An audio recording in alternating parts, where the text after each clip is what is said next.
Good afternoon, everyone. I'm going to say that again. We're here to celebrate. Good afternoon, everyone. Good afternoon. Welcome each and every one of you. Thank you for coming. Welcome to Garcia Mortuary. Also, thank you for those of you that are watching live stream. We gather here this day to celebrate the life of Madeline. 66 years. Each treasured memory of your beloved journey has touched so many in so many ways. Thank you for each memory that will bring us strength as we continue to carry your greatest gift of love that you have left each and every one of us. Before we begin, take a look at the person to the right, to the left, in front, and behind you, and give them a warm welcome. Tug on the ear, a high five, or a hug, a kiss, whatever comes to your heart. Because this is the love that Madeline has shared with each and every one of you. Even if it's from far, hello. Because the greatest legacy is that love. That will not die, because you will continue to live on in that love. Defend what she has left you. The legacy of her love. Let's give her a round of applause, because she's now wearing her crown in the gates of heaven. Thank you, Madeline. Blessed are those who have died in the Lord. Let them rest from their labors, for their good deeds go with them. Eternal rest grant unto her, O Lord, and let perpetual light shine upon her. And may she rest in peace. Amen. I'm going to give her a special blessing, and then bless the crucifix that I will give to Amador. Join with me in Amazing Grace. Amazing grace, how sweet the sound that saved and set me free. I once was lost, but now am found. Was blind, but now I see. Receive this cross of strength and whatever things you hope in each person come and show them.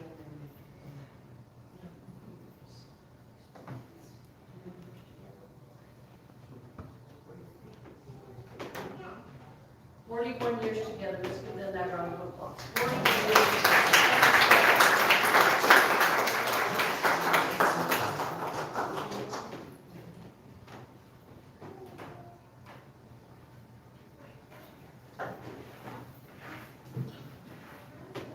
Each and every one of you are here for a reason. As we endure the pain of having to give back Madeline to her Creator, she's left you a beautiful message. Not just that love, but look at that photo, that beautiful smile. She's home. And she's reminding us a time to be born and a time to die. December 17, 1956, she was given the gift of life. She took her first breath and came into the world. And the Lord embraced her on July 12th. 2023. But what happened in between is why some of you are here, and those that are not able to be here. Because those of you that were able to read that obit on the website, what a beautiful journey, my God. What a beautiful accomplishment. She's sharing with us what she was able to do that sometimes we're not able to do. I mean, going back, if she graduated in 1975 from Buena High, we thank her. That was an accomplishment. But then starting at Oxnard Beauty College as a hairdresser, that's the beginning. And then going into the work in that field at Bernard's Hair Salon, and then purchasing Brontes. That right there shows you the steps in her journey of positiveness, commitment, responsibility. How many people did she please doing their hair or teaching others or passing that? How many are here that are in that field? Raise your hand. How many are here? I know what you go through. I know what you go through. But sometimes we hear the complaints, and sometimes we make them look beautiful, right? Or the men, you go there because you're like a counselor. How many people did she talk to? How many people did she listen to? Think about all those little things that she did. That right there in itself is an accomplishment. And then in Durham transportation, how many also? And the family knows that. Her immediate family, Amador. And the blessing of her son. As I was out there, he goes, I'm Amador too. Yes, indeed you are. Yes, indeed you are. because you are a blessing. And how many of her siblings are here? Are they here? The hardest, Belen, or Helen, Frank, and Michael. You grew up with so many treasured memories growing up. How you ate together, how you survived to what you have now. And the hardest is have to give back to our Creator. But believe me, through those years of her illness, she sacrificed so much. Her willpower was strong. But it was time that she had to make her mark in heaven, her mansion. Because now, yes, physically we will no longer see her, but spiritually she's alive in your heart. Spiritually now her goal is to be like a magnet from heaven down to earth to connect to you. That spirit is upon you, in your heart, in those treasured memories. And we go way back. She worked at Carriage Square Theater. How many of us remember that? Now it's not there no more. And Kimberly Care. All these things that she saw. We're seeing things right now passing by us. They're no longer there. And they meant a lot to us. Wagon Wheel's gone. And how many of all these things that center, it's gone. They're going. They're building. But what remains is the legacy of Madeline's love. She's saying, what treasured memories are you going to leave behind? We don't take anything with us. But we just leave behind the best things that you can carry on. And that is her love. And our tears are because we're the ones left behind. We never know when we leave the house if we're going to return. And so that's why we're here today, to celebrate Madeline's life. To thank her, and for us to remember 3 phrases. Thank you, I love you, and I'm sorry. Implement those in your life. So with that, I'd like you to focus right now on that beautiful smile. Because that's what's going to give you the strength. Not just by closing your eyes, remember what she left, how many people she did the hair, how many when she was driving, just the people that she served, the love she had for her family in her marriage. And you're all here to support them. To share a memory through text or email, you never know at that moment when they need to hear. And the crucifix that I blessed, wherever he hangs it at home, and you go and you visit, you share a memory. You share a memory of her, because you never know again at that moment that they need to hear that. They need that condolence. They need that love. They need that support. They need that prayer. They need you to bring that smile to keep on. Remember that her smile is like the sun shining upon you. And so this poem, in honor for Madeline, I want you just to close your eyes. And imagine her going into the heavens, the gates of heaven, but she's waving at each and every one of you. She's not saying goodbye, she's saying, see you later. As you're closing your eyes, this is your personal interaction with her right now, that she can hear you and feel you and know what you're going through. Let her shine upon you. Looking at that smile, let it be her.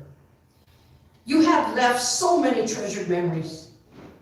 Embracing them in our hearts, we pray for strength. As the sun shines, so does your smile upon us. Your gift of love we will carry on. You are our sunshine. You are my sunshine, my only sunshine. You make me happy when skies are gray.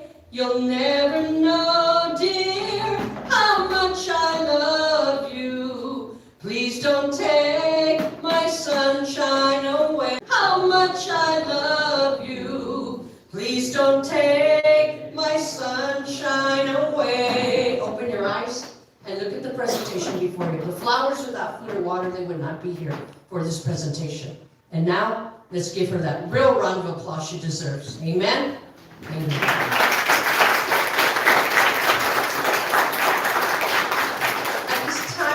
To open the mic to invite anyone here that would like to share a memory or some words. Anyone here that would like to share a poem or to share how she impacted your hearts? Feel free to take your time. Thank you.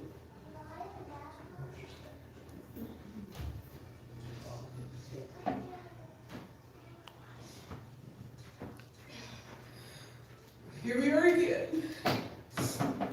Say goodbye.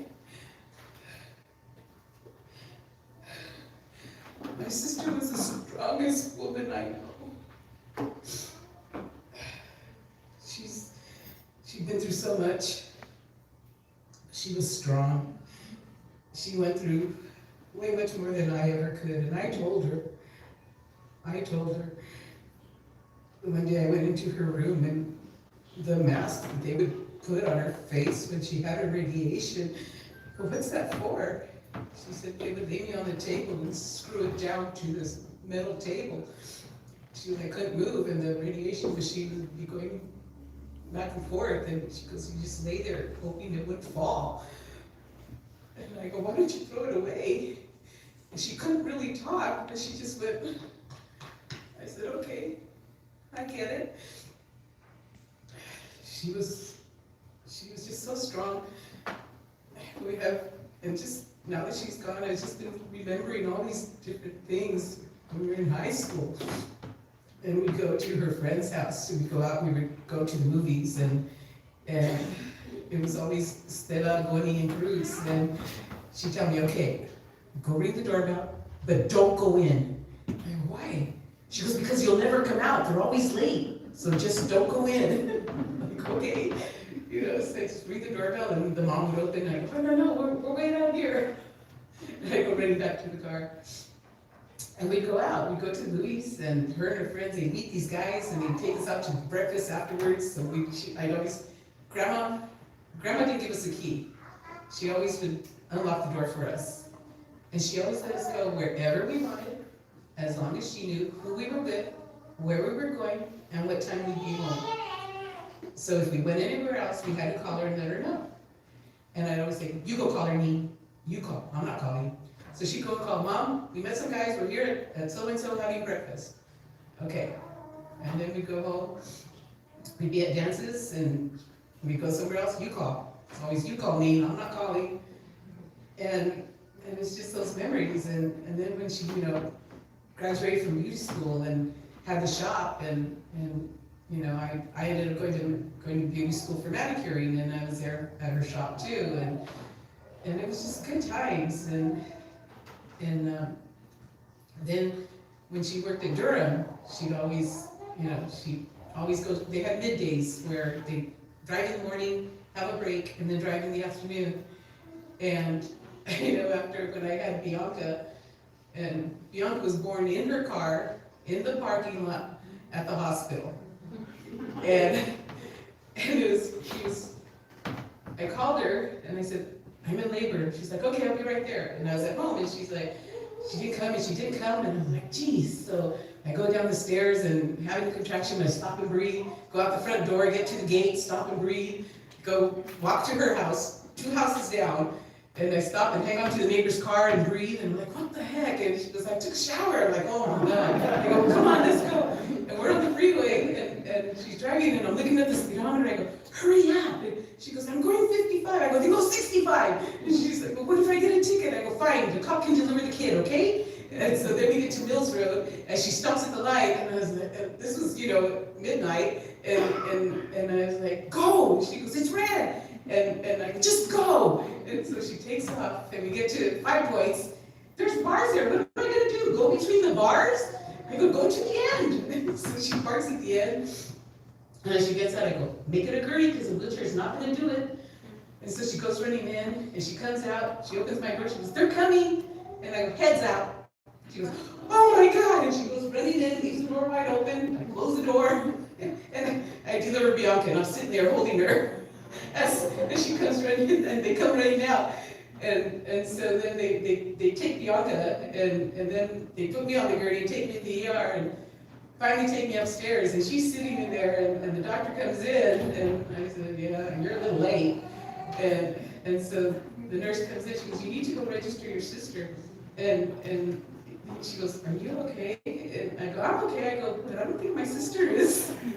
And so she goes, okay. So then she went downstairs apparently, and they asked her what the name was. And she goes, Noah Francisco. And they go, but it's a girl. She goes, yeah. She goes, those are the only names my sister had. And so it's just things like that I remember,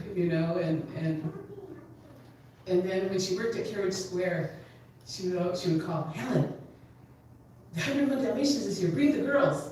I'm like, okay.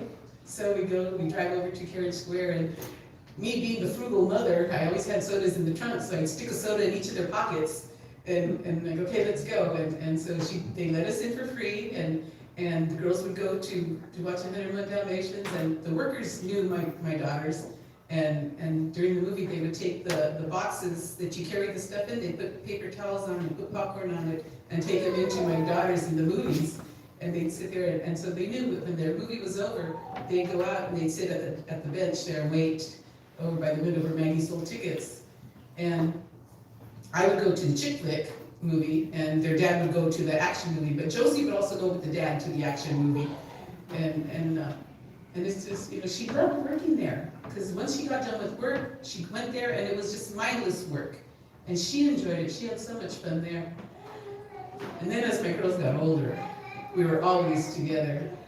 And then when cell phones came out, I remember one of the girls, we had gotten an iPhone, or one of them, and there was no buttons on it. And so the girls had dialed the number to call Amador, and they go, here, Nan, and we're in the van, they hand her the phone, and she goes, what do I do? And we all go, put it to your ear. And she's like, oh.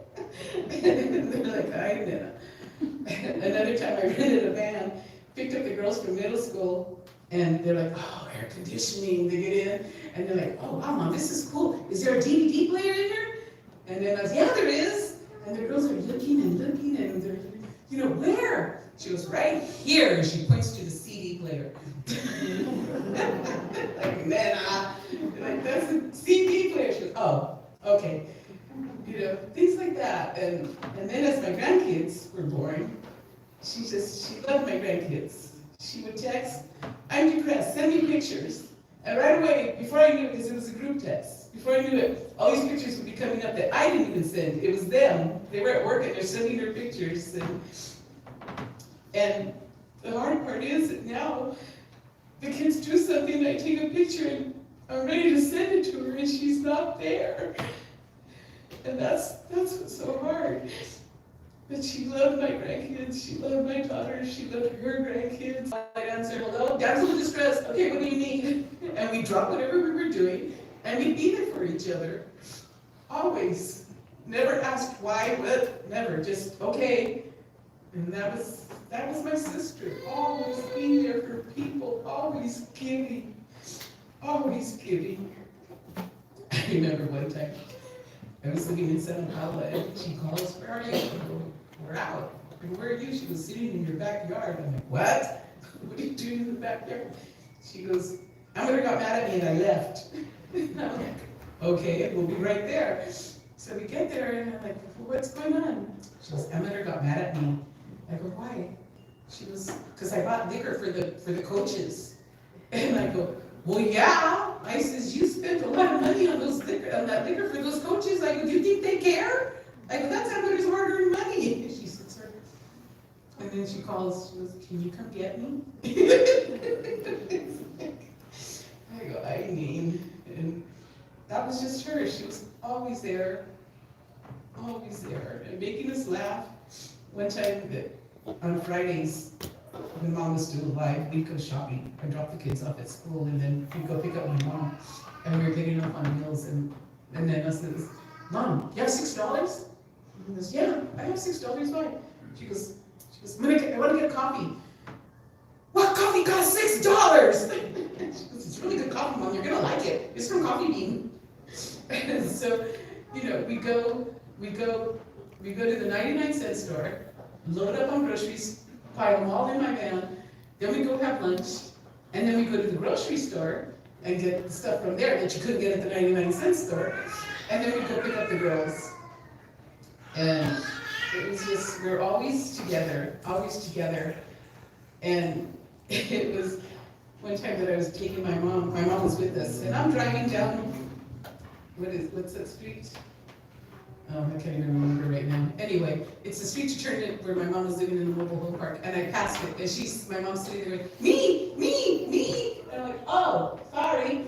Put her in reverse, I back up, and I go, and she goes, Maggie never forgets me. And I go, of course, because she can't wait to get rid of your ass. She's like, I go, I know, Mom, we love you, but that's just, that was how it was. And he was always there taking my mom to her doctor's appointments, and we'd go together, and we were always laughing.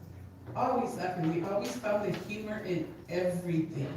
Even at funerals, we'd be the ones laughing and talking and making other people laugh. Because if you can't laugh at yourself, who can you laugh at, right? So we were always laughing at ourselves. Always. Always. But that was my sister. Strong, loyal, giving. That was her. And I'm gonna miss her so much. But thank you all for coming. The reception is gonna be at the Jose Flores Community Center in Saticoy. And the address is 11168 Violetta Street in Saticoy. So please, everybody come and enjoy the food we're gonna have. It's gonna be good. We're gonna have good food. And thank you all for coming, and for those of you that have contributed, thank you so much. Yeah, maybe you wanna come say something? Okay.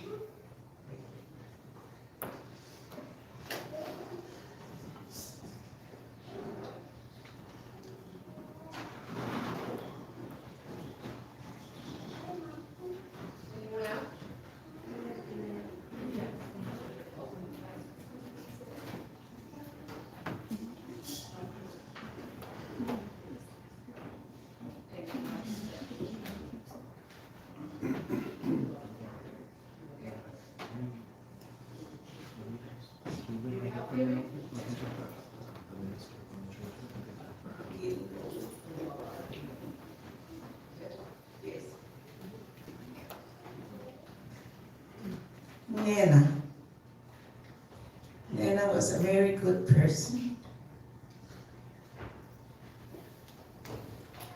She was a warrior. Always supported me in anything that I did with our native groups. Nana was there.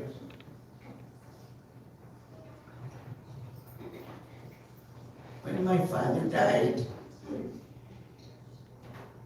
my mother, my sister, and my 2 sons. She was there, always. What do you need? Don't hold back. Tell me what you need. She was a very helpful person. And I will always hold her in my heart for that. She suffered a lot. Now she is resting in peace. She's looking at us and just saying, we'll see each other soon. So, to show my respect for Nana, for everything that she did for my family, we want to sing a song to her. You can. Got emotional there. But I love Nana. Her and Helen both were always there for us. Every day, especially with my sisters when she passed away, Nana and Helen were there. What do you need? Just tell us, don't hold back. And she would go over and see, what do you need? You need this, I want to make you something, and she would bring it to the house. I used to live across the street. She was a beautiful person. I will always hold her in my heart. So we will sing a song for her.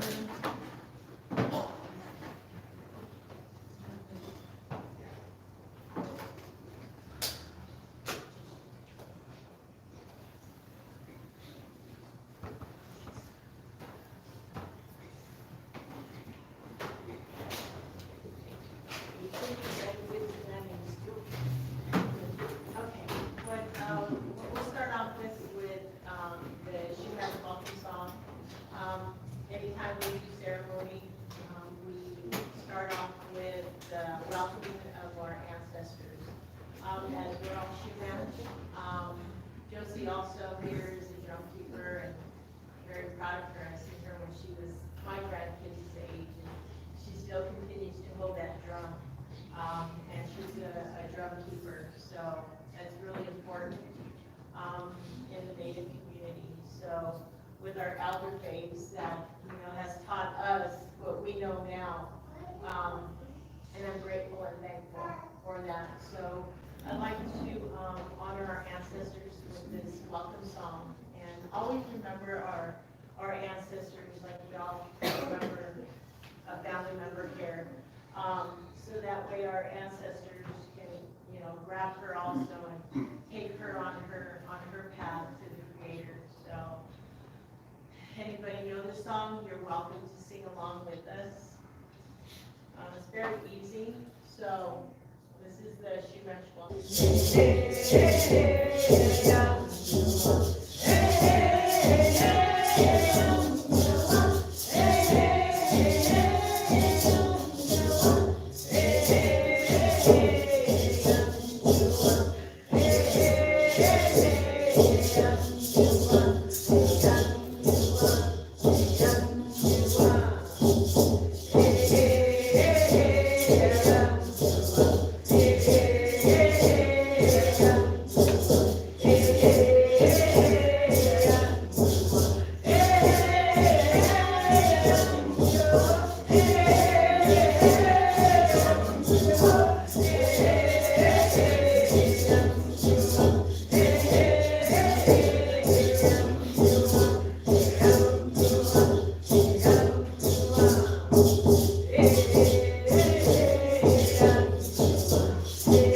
Okay, we'd like to also sing the Willow Song. The Willow Song is a song that we like to sing when we're harvesting our willows for our ceremonies, from sweat lodges to using as our ops, our dwelling of the shumach, our houses, what our ancestors used to dwell in.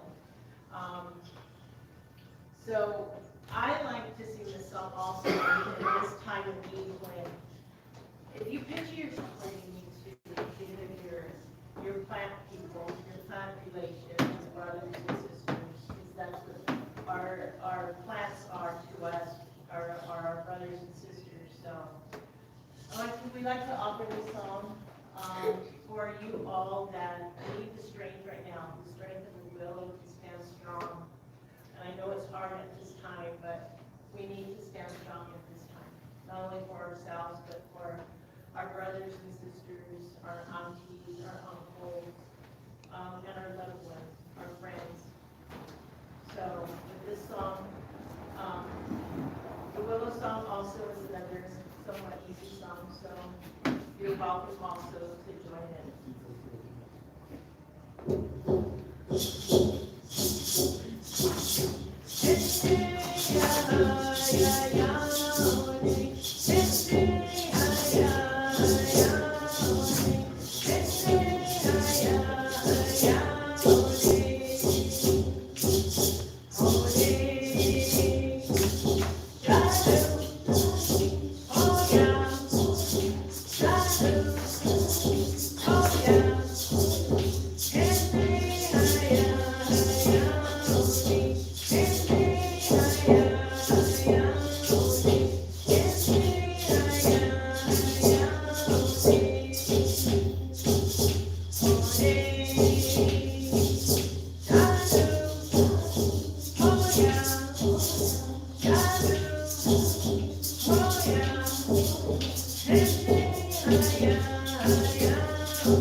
Thank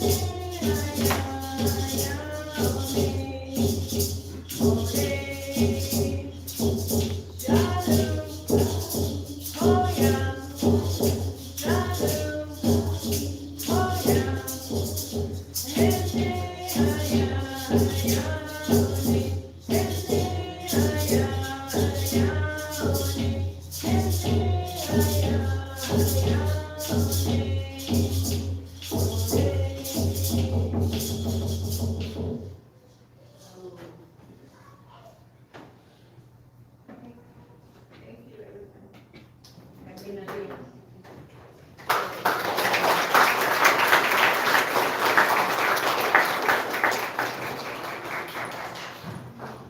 At this time, family, we do invite you to open your ears by the song dedication on behalf of Maria Luna and family.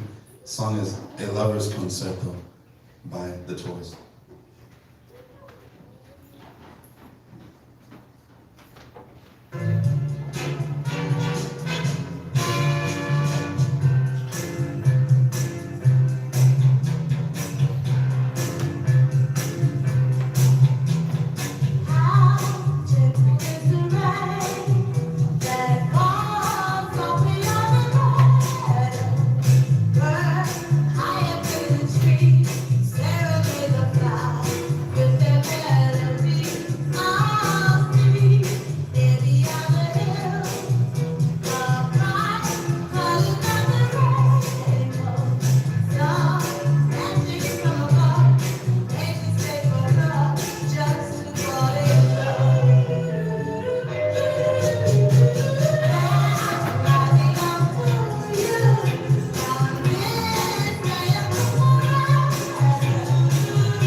Good afternoon.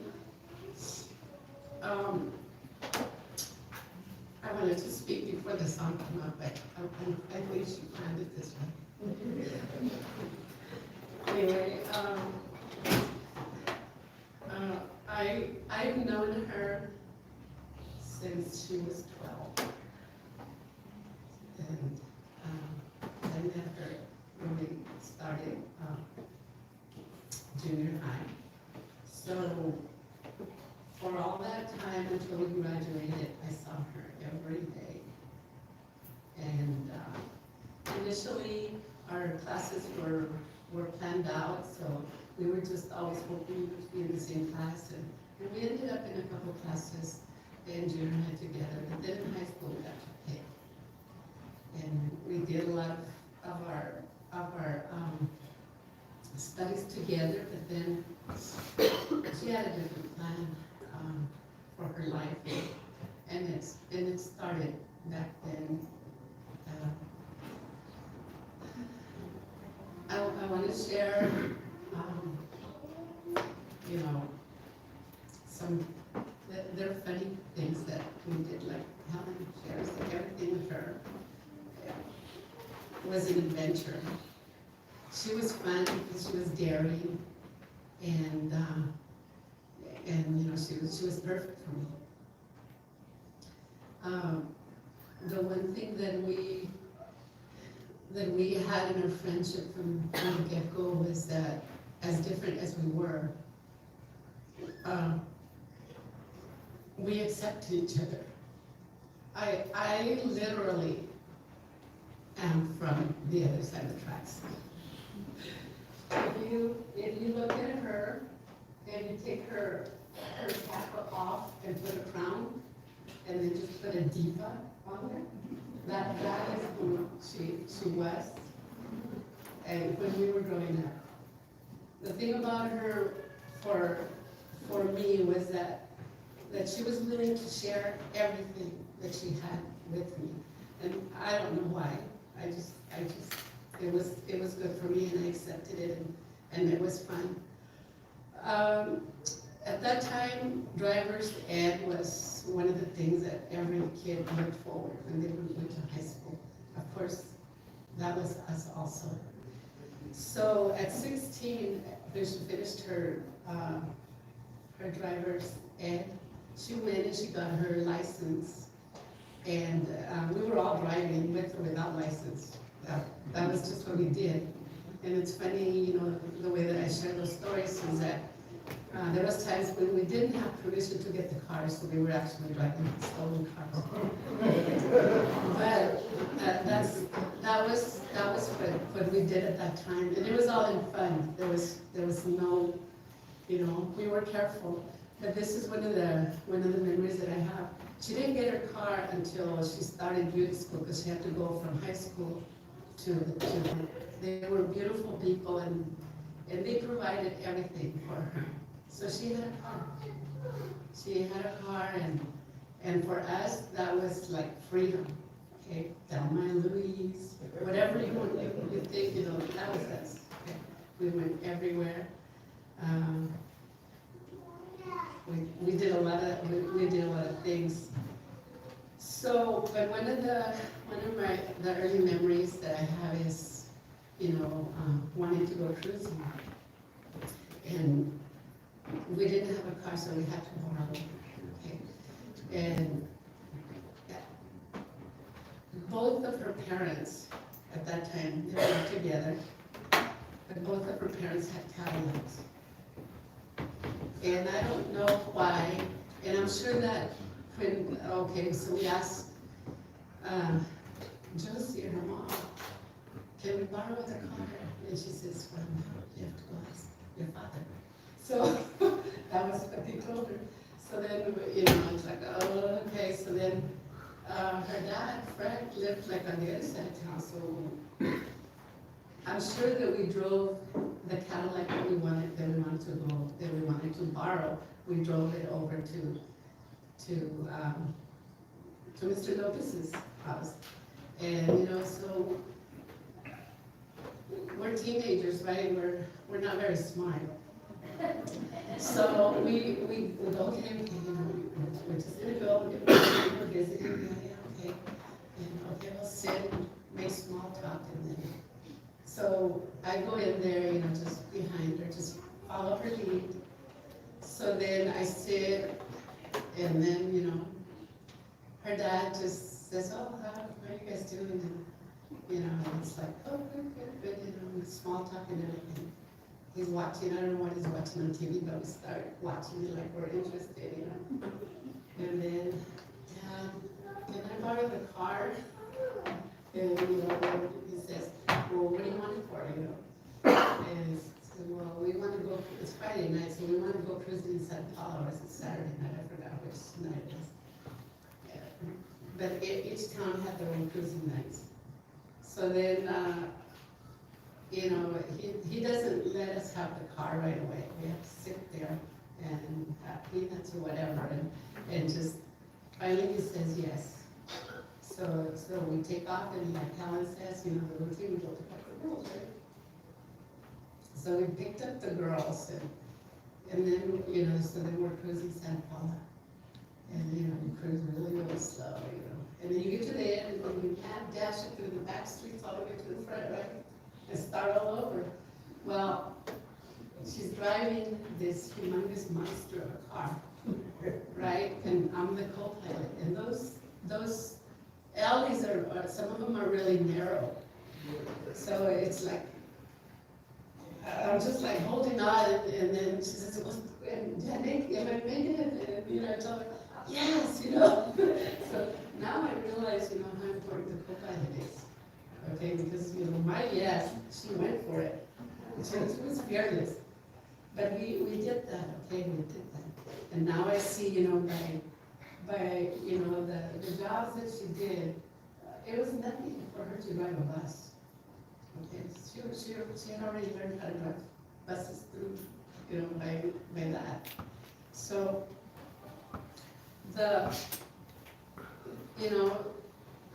I have like so many memories, and like I said, about things that we did, and, we kept in touch, we did things together, we worked apart, and then we got together. Everything was good. I wouldn't say until, but then she met Amador. And by then I was already married, and we were going through that ordeal of me being married and everything, still going together. And I just I kept saying, well, we've seen him, and I looked at him, it was nothing other than her voice. And I know that we were deprived of that in the later part of her life. And in as much, I kept in touch, and I know that it was very hard, but the things that I was able to talk to her about was those things that we did when we were young, and all those memories that we had,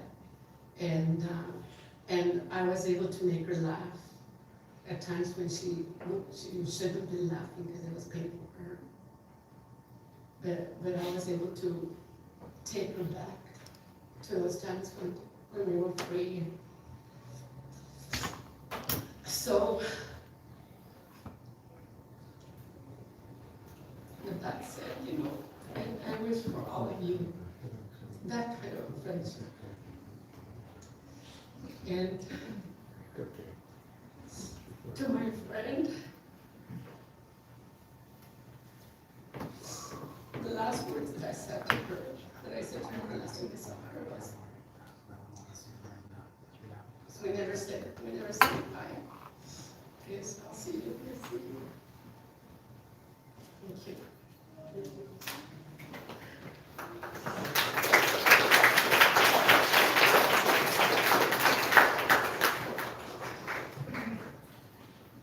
Thank you. I'd like to also let you know that you can continue to share memories when you meet at Santa Cruz Community Center. Once again, it was 11168 Violetta Street. At this time, I ask that you remain seated. The screen will be coming down. We're going to show the beautiful DVD presentation.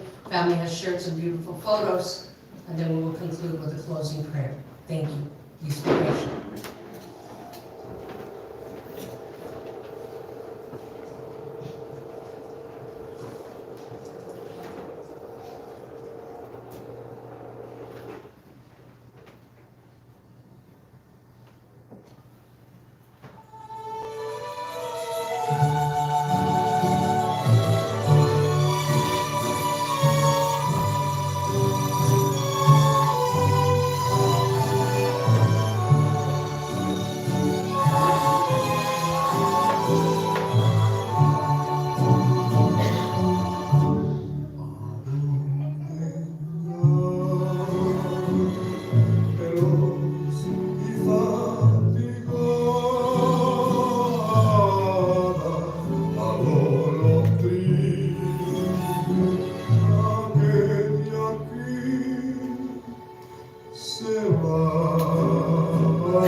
también yo estoy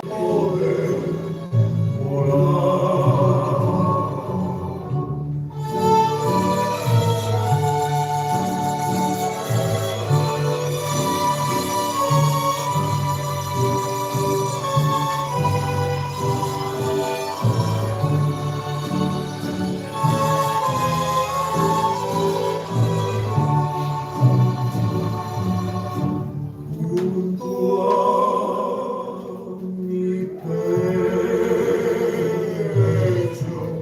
hallarás orilla en donde pueda la estación pasar. También yo estoy en la región perdida, con cielo santo y sin poder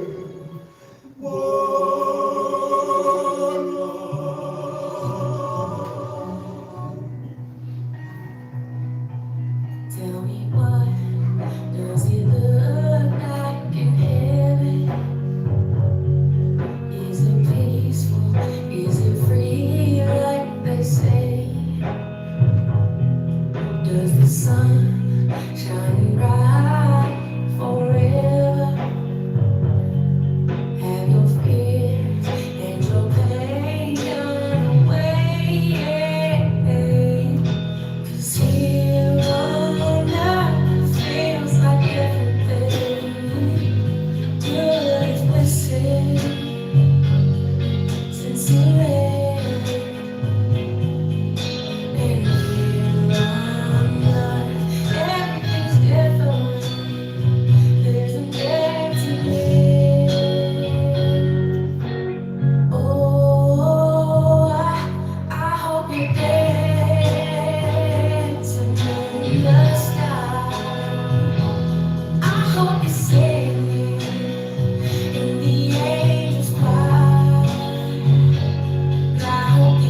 things I cannot change, the courage to change the things I can, and wisdom to know the difference.